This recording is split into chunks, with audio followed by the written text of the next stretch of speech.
2시간 전에 마감한 트레이더가 생생하게 전하는 글로벌 마켓 리뷰 델타원입니다. 우리 증시는 FOMC를 하루 앞두고 하루 종일 횡보했고 해외 시장은 드디어 나스닥이 이틀 연속 음봉으로 마감하였습니다. 시장 이제 끝난 것일까요? 특히 1월 한 달 동안 엄청난 상승을 기록했던 증시가 이제는 쉬어가려는 것인지를 살펴보겠습니다. 먼저 아시아 세션 리뷰 갑니다. 우리 증시는 갭 다운 출발 후 초반에는 반등이 나왔으나 반등이 오래가진 못했는데요. 외국인들이 오전장에 선물을 5천억이나 매수했음에도 불구하고 선물 미결제 약정은 증가는커녕 오히려 감소하기까지 했죠. 점심경에는 25만 3천 계약까지 떨어지더니 장 마감에는 월물 최저치인 24만 8천 계약까지 미결제 약정이 감소했습니다. 어제 시황에서도 이야기했듯이 1월 한 달만 놓고 보면 지난 11월과 12월에 당긴 이 매수세가 포지션을 청산한 것 외에는 의미 있는 방향성은 전혀 나타나지 않았는데 그나마 시장을 방어하던 반도체 주식마저 미국 시장에서 AI 내러티브 주식들이 밀리기 시작했기 때문에 우리 시장이 안전판 역할을 할 수 없을 것 같습니다. 즉 기존 340에서 325의 좁은 박스권 내에서 점진적 하락이 이어진다고 볼 수 있겠는데요. 방금 마감한 야간 선물 시장은 상승 마감했지만 이것은 해외 시장이 하락 전환을 반영하지 않았어요. 그래서 우리 증시는 주봉을 음봉으로 밀어붙이는 332선까지 눌림을 예상하고 있습니다. 선물 미결이 하루에 5,752계약 감소한 것도 굉장히 특이한 일이죠. 상승이 마무리되거나 또 하락이 마무리된 상황에서 미결제 약정이 대량으로 감소하곤 하는데 이번에는 1월 한 달 내내 이어졌던 숏포지션 청산과 함께 330선 이하에서 단기로 들어왔던 이 반등을 노린 매수도 다 빠져나갔다는 의미에서 이 미결제 약정 감소라고 할 수 있거든요. 그래서 물론 이렇게 미결제 약정이 낮은 상황에서 1월 마감시켰기 때문에 2월에는 방향성이 어디로 뻗든 미결제 약정이 더 빠지기는 힘들다고 봐요.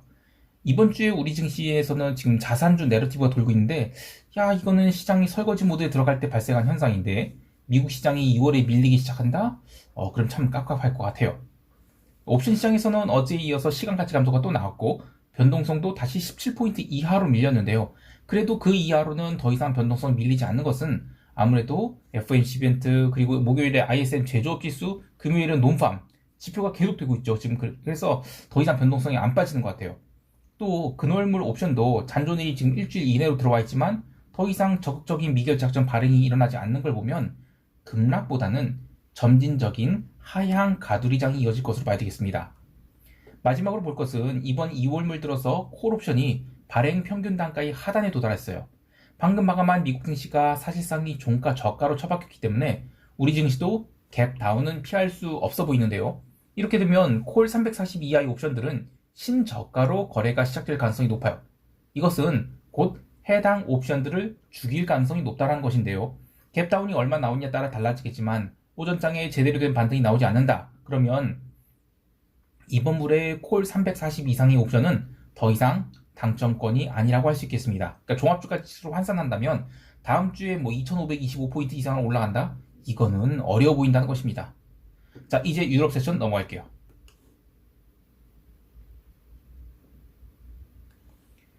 유럽 증시는 오늘도 아주 지루한 껌딱지를 쳤습니다. 어제도 그렇고 오늘도 그렇고 이거 휴장인가 싶을 정도로 지루한 저변동성 장세를 보였는데요. 그러나 한 가지 특이한 점이 있었죠. 유럽 지수 변동성 선물은 좀처럼 빠지지 않다가 미국 세션 시작하자마자 변동성이 빠르게 증가해서 하루에만 변동성이 4.14% 상승 마감했어요. 이렇게 되면 지난 4일간의 변동성 눌림을 모두 뒤집는 그런 상승이 나온 것인데 이렇게 되면 1월의 증시 상승이 다 끝난 것이 아닌가 이렇게 볼 수도 있어요. 유럽 말이에요. 자, 저는 올해 글로벌 증시 흐름을 철저하게 비추세 박스장이라고 보고 있는데요. 그게 월봉 단위로 움직일 수도 또 주봉이나 분기봉 단위로 움직일 수도 있겠지만 기준은 알 수 없어요. 그러나 저는 추세는 일단 나오기 어렵다고 보고 있어요. 작년과 올해의 가장 큰 차이는 작년에는 리세션 온다 했지만 실제로 오지 않았고 그것 때문에 주식을 못 산 쪽이 올해는 그냥 아주 주식 사는데 망설임 없는 것 같아요.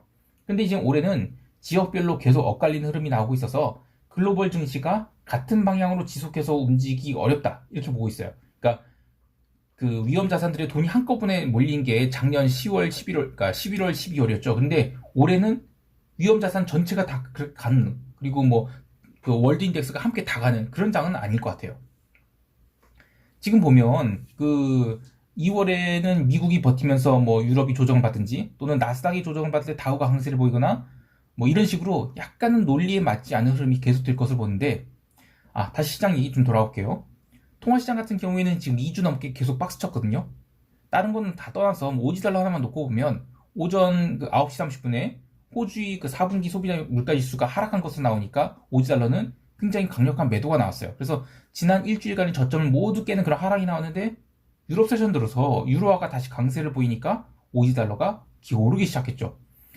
그리고 밤 10시 15분에 그 미국 ADP 고용 보고서, 그때 그 10만 7천 건으로 컨센서스 크게 하회했어요. 그러니까 엔화를 필두로 비달러 바스켓이 강하게 튑니다. 자, 그런데 저는 이때 흐름이 참 이해가 안 갔던 게, 이 기점으로 이 시점을 기점으로 미국 국채도 강한 상승하거든요. 그러니까 ADP 고용 보고서 나쁘게 나와서, 그러니까 고용이 둔화되니까 채권 강세, 그리고 미국 경제 지표 안 좋으니까 달러 약세, 뭐 비달러 강세. 그래서 유로와 엔, 오지 달러가 다 튄다? 좀 이상하죠.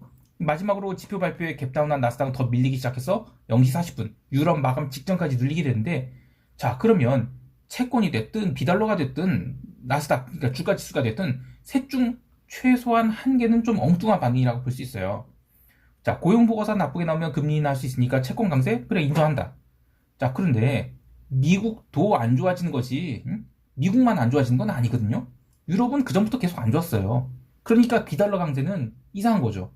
또 채권 강세가 나오는데 나스닥은 금리가 내려가면 올라가야 되죠. 근데 오늘은 내리 눌렸어요. 자, 그래서 채권만 이유 있는 강세였다라고 보는데, 뭐 이거는 나중에 좀 설명드릴게요. 자, 상품 시장도 이상한 흐름이었습니다. 구리는 이제 월말 마감을 앞두고 매수세 계속 들어와서 미국 ADP 고용 보고서 발표와 함께 비달러가 강세를 보이면서 쇼스퀴즈가 나왔어요. 그 밤 11시 57분에 고점 딱 기록하고 나서는 그다음부터 또 강하게 차익실현 나왔거든요. 이후 새벽 2시까지 줄곧 눌림이 나오는데, 이때 고용 보고서 발표와 함께 강세를 보였던 비달러 바스켓이 조심스럽게 조정을 받았죠. 자, 그러니까 고용 보고서 발표와 함께 비달러 강세가 나온 것은 이 빚주세상에서의 움직임이었지, 뭐 미국이 나쁘니까 달러 약세? 그런 것은 아니라는 것입니다.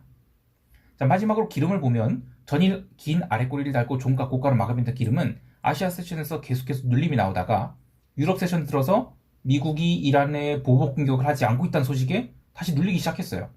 그리고 원유 재고 발표는 123만 배럴 증가로 나와버렸죠. 그래서 반등이 나오다가 계속 밀리면 올라오면 맞은 매도를 맞으면서 결국에는 종가 저가로 처박혔어요. 1월 한 달간의 기름 상승률은 6%에 달하지만 다른 자산 대비 상대적으로 우월한 성과를 거뒀다고는 볼 수 없는데, 수요 회복으로서 유가가 상승한 것은 최소한 한 분기는 지나야 좀 기대를 할 수 있지 않을까 합니다. 이제 미국 세션 넘어갈게요.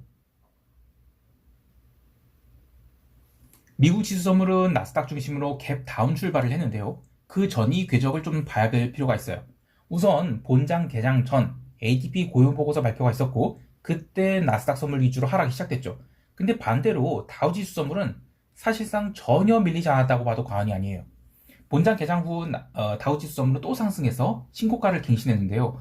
이렇게 딱 15분 동안 상승한 뒤 시장은 본격적으로 조정이 시작됩니다. 개장 후 주요 AI 관련 주식들이 전일이 실적 발표로 갭 다운 출발 후 나름 반등 시도를 보이려 했는데, 반등보다는 매도가 훨씬 더 많이 나왔고요. 그리고 마이크로소프트 같은 경우에는 뭐 초반 다우지수 강세에 415달러라는 신고가를 기록하기도 했어요. 근데 5분도 견디지 못하고 바로 매도를 얻어맞게 됩니다. 이렇게 주요 AI 관련 주식들이 1월 한 달간 스트레이트 상승한 것을 마지막 거래일에 고가 찍어주고는 죄다 음봉으로 마감하게 되는데요. 마이크로소프트뿐만 아니라 아마존, 메타, 구글, 브로드컴, 어도비 등 뭐 이번에 AI 내러티브로 올랐던 주식들이 죄다 차익실을 맞으면서 포모 매수자들에게 철퇴를 가했어요. 하지만 변동성은 생각보다 많이 오르지 않았는데요. 새벽 1시 30분까지 변동성이 5% 가까이 오르긴 했는데, 유럽 마감 이후에는 변동성이 다시 눌리기 시작했어요. 이때 증시가 눌리는 상황에서도 변동성도 함께 눌렸다는 것이 특징인데요. 심지어 FOMC 성명문이 발표된 새벽 4시에 시장이 눌릴 때도 변동성은 얼마 오르지 않았죠. 기자회견 끝날 때 주가가 밀리면서 그때 변동성이 다시 오르기 시작했는데, 그럼에도 불구하고 변동성 선물은 15포인트를 넘기지 못했습니다. 그러나 다른 관점에서 본다면 변동성 선물은 이제 바닥을 치고 올라가기 시작한 첫날이라고 볼 수 있는데요. 1월 월봉이 윗꼬리 달고 마감이 됐기 때문에 저 윗꼬리를 뭐 바로 돌파하러 간다는 것은 좀 굉장히 부담스럽고, 윗꼬리를 또 빠르게 돌파하지 못한다면 2월은 최소가 기간 조정이고 최악은 가격 조정을 맞을 수 있는 것이죠. 그래서 저는 이제 잔존일이 넉넉한 3월물 변동성 선물을 추가로 매수를 해서 변동성 확대 대비했고요. 잔존일이 지금 2주밖에 남지 않은 2월물 대비 3월물은 1포인트밖에 고평가가 되지 않았어요. 그래서 충분히 매수할 여력이 있다고 봅니다. 이제 FOMC 이야기를 해볼 텐데요. FOMC 전이 흐름을 보면 ADP 고용보고서 발표 후에 채권 강세, 비달러 강세, 그런데 유럽 세션 리뷰에서 설명했듯이 저는 이게 뭔가 논리에 맞지 않는 상황이라 생각했고, 채권 시장만큼은 이건 수급 때문에 움직인 거다, 수급으로 움직인 거다, 이렇게 봤는데요. 그래서 FOMC 성명문 발표와 함께 단기 채권 눌리고 증시가 눌린 건 이건 그래 자연스럽다라고 보는데, 성명문 자체는 그렇게까지 혹히 짧다고 볼 수 없었어요.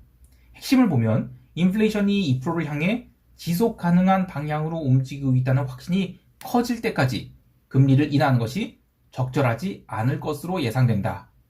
그럼 이거는 고용이라든지 물가라든지 모두 연속해서 꺾이고 그 추세가 명확해야만 금리 인상한 것이, 그전에는 너희들 금리 동결만이라도 감사하게 생각해라, 이렇게 해석하는 것이 맞죠. 그래도 시장은 30분 정도 눌리고 나서 파월의 연설이 시작되니까 의뢰 그러하듯이 이 포모 오는 매수세들이 쫙 들어오면서 지수를 당기기 시작했어요. 그렇게 마이너스 1%를 넘게 밀었던 나스닥 선물을 거의 보합까지 당겨놓게 됩니다. 이때 시장이 상승 원인을 생각해보면 파월이 발언 중 정책금리가 정점에 도달했을 가능성이 높다라는 이야기에 최소한 올해 금리 인상 같은 거 없는 거 맞고, 그래 인정. 아니면 그럼 밑째 동결인데 올해 중에 금리 인하를 시작할 것이 좋을 것이라고 하니까 또 3월이든 언제든 시작은 하겠네 라는 것에 또 오케이 환호를 했죠. 거기에 더해서 모든 페드 위원들이 금리를 인하한 것이 적절하다 본다, 이러니까 우와 맞네, 다 금리 인하 맞네, 완전히 착각을 한 거예요. 근데 이후에 시장이 기간 조정 모드로 들어가고 새벽 5시에 파월이 대놓고 이렇게 했겠죠. 3월에 금리 인하할 가능성은 없다고 생각합니다. 이런 소리 하니까 나스닥 선물을 포함해서 주요 주가 지수 선물은 바로 스탑로스가 시작됐고 종가 저가로 처박히게 됩니다. 근데 우습게도 채권 시장은 이 새벽 5시 반에 파월이 연설 이후 다시 상승 전환해서 종가 고가로 마감하게 됐어요. 증시도 종가 저가로 처박히고 비달러도 사실상 종가 저가로 처박혔는데, 채권 시장만 올라온 것은, 이거는 저는 월말 수급도 수급이지만 올해 채권 시장의 공급량이 생각보다 적을 것이라는 뉴스들이 계속된 것도 강세 요인이라고 보고 있어요. 그래서 저는 오늘이 채권 시장 흐름은 완전히 그냥 수급이었다, 이렇게 봅니다. 개별 종목을 보면 지난주에 강하게 달렸던 기름 주식들이 오늘 눌림이 시작됐죠. 또 금융주들도 쉬기 시작했고요. 애플은 195달러까지 반등한 것을 또 빠르게 반납하고 있는데, 이거는 이제 AI 주식들이 쉰다 하더라도 나머지 주식들이 시장을 바칠 가능성이 최소한 2월 초에는 좀 쉽지 않겠다, 이런 걸 보여주는 것 같아요. 자, 이제 시장 총평하면서 대응 전략 이야기할게요.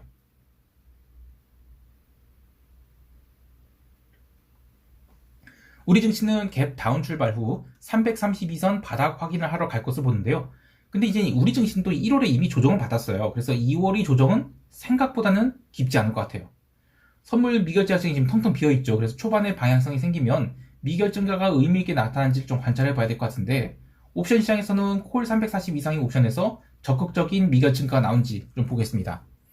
저는 종합주가지수 2500선 이상은 쉽게 회복하기 어렵다고 봐요. 그렇다고 폭락이 나올 것 같지는 않고, 장중에 여러 차례 반등이 나온다 하더라도 결국에는 눌림으로 마감하는 그런 따주기 장리 조정이 나올 것으로 보고 있습니다. 해외 시장에 대해서는 러셀 매수분 모두 정리했고요. 나스닥 매도 3개만 들고 있는데 숏포지션을 잘 잡은 것 같긴 한데, 이 AI 내러티브가 바로 무너진다고 생각하지는 않아요. 그래서 일봉상 이게 기간 조정이 될지 아니면 가격 조정이 될지는 아직 모르기 때문에 현재 보유 중인 매도 3계약은 청산 없이 밀고 가되, 기간 조정이 양상 보이면서 반등이 나온다, 그러면 매도분을 유리한 가격에서 더 늘리도록 하겠습니다. 자, 오늘도 성공 투자하시길 바라고요. 이상 델타원이었습니다. 감사합니다.